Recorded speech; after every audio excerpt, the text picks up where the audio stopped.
Hello. Today we're going to discuss the summary of August EMS training. There were 3 calls that we talked about, and then an update about the EMS meeting that we had. So, for the first call, there was a language barrier. The call came out as possible stroke. We were on scene. The reporting party was on scene. The son, who eventually got there and helped clarify that the patient had symptoms and now they were improved. The crew did a good job of paying attention to that and keying off the son when he said then the symptoms got worse. So they ended up transporting the patient when initially the son thought that he could probably transport the patient. So that was a good call by them. That led to a discussion about reading the room and reading bystanders. In this case, there was no problem with the bystander. They were giving good information, but we also led to a discussion about personality traits and interacting with people that have personality traits. The biggest category of those was the histrionic, borderline, narcissistic, and antisocial. Those are the ones of personality traits, which again are an underlying your way of interacting in the world. It's not a mental illness. It doesn't need medication, but it's kind of how you see the world and how you interact. And that middle category, there's 3 categories, but that middle one and the ones I just named are the ones that often end up calling EMS for various things. And those are the folks you're going to interact with, and they can be difficult at times. But the second call was a syncope versus CVA. That also, the crew did a good job there of sorting through the information from bystanders. There was some concern that maybe it was hypoglycemia, but the patient had some candy. She was drinking a soda. So again, trying to weed through that. And again, it wasn't any problem with personality things, but again, just weeding through bystander information can be difficult.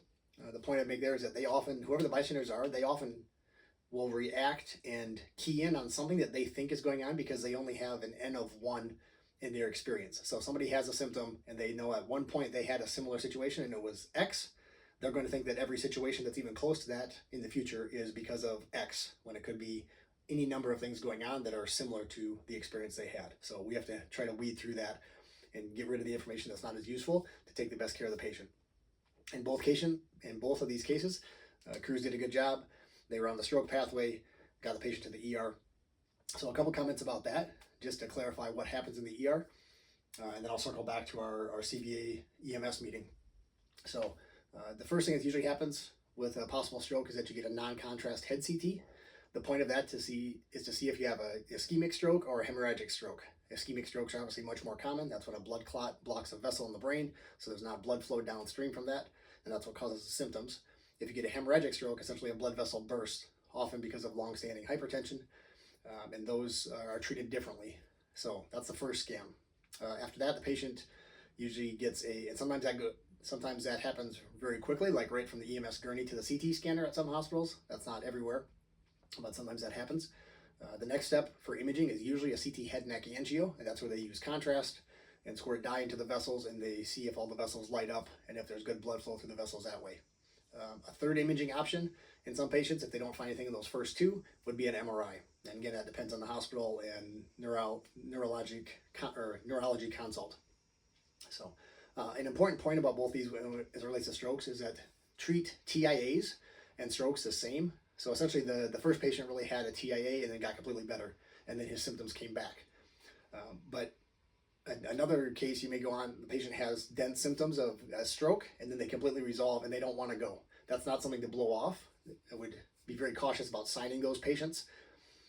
Only if they were going, like the family was like, yep, we're going to the ER right now, maybe. But again, those can be high risk. And there were some numbers in the presentation, I don't have them up here, but the chance of a stroke after a TIA is decently high. So it's not something to fool around with or to just ignore. So if a patient has a TIA, even if it's completely resolved when you're there, the default is, yeah, they need to go to the hospital, and you treat it like a stroke and you call it like a stroke, because most hospitals are going to treat it the same way with the imaging in the same fashion, and call the neurologist.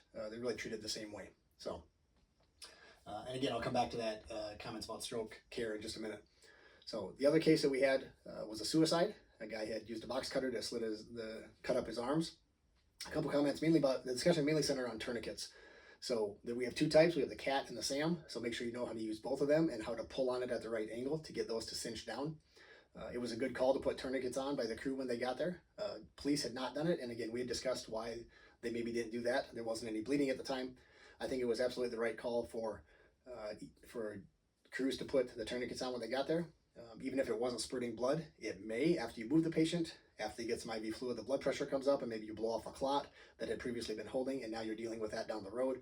It would have taken much longer to put a bunch of dressings and pressure dressings and Coban and everything else to try to keep the wounds cleaned up, or keep the wounds from bleeding. So it was the right call to put tourniquets on. There's little downside to that.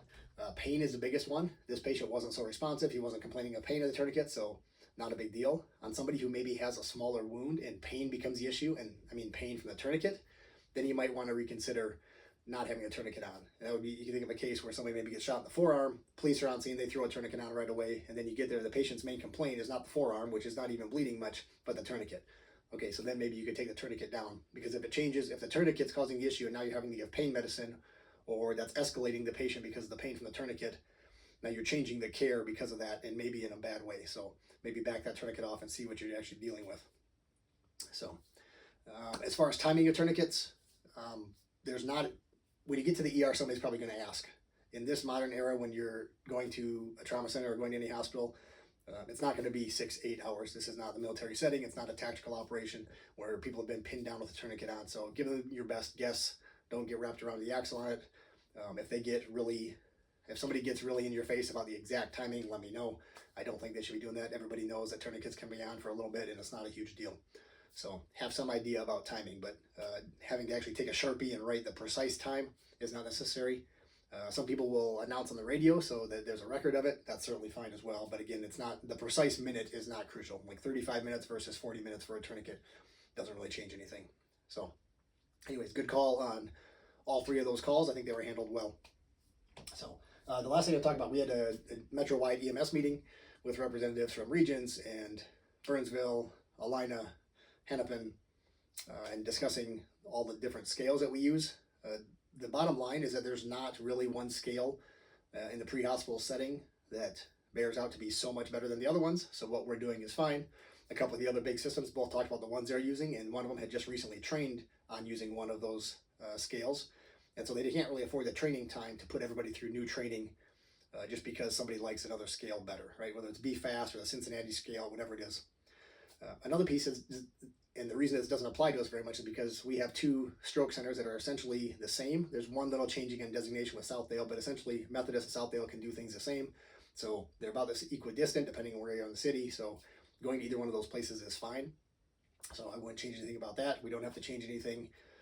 The main point is that we're on the stroke pathway. So at least we're thinking stroke or thinking TIA. Like, we need to be cognizant of that and make sure we're recognizing stroke. So we don't have to change the scale we use, but anything less than 24 hours is pretty much the standard at all the hospitals. So if you're thinking stroke, less than 24 hours, you need a last known well time and be on the stroke pathway and follow that protocol for that. So one other quick comment that I forgot to mention about the suicide and the designation, or which hospital. They didn't go to a trauma center, which I think is fine. Had they gone to a trauma center, I think that also would have been fine. Once the tourniquets are on, the bleeding has stopped, and then any ER is going to have blood to give patients. So they need to fill the tank back up. It's very different than blunt trauma or penetrating trauma when you know maybe there's bleeding into the chest or the belly and it's not controlled and it's not even known where the bleeding is. That's a different thing. And I think everybody would agree that that obviously has to go to a trauma center. There's not any question about that. But in this case, with the bleeding stopped because it was just in the extremities, tourniquets are on, that ER can tank them up with blood and then deal with this. And sort of time slows down. Once the bleeding stopped and you get the tank filled up again, you can take your time to assess the other things, which again is very different than blunt or penetrating trauma to the torso. So that's all I got for this month. So we'll see you next September.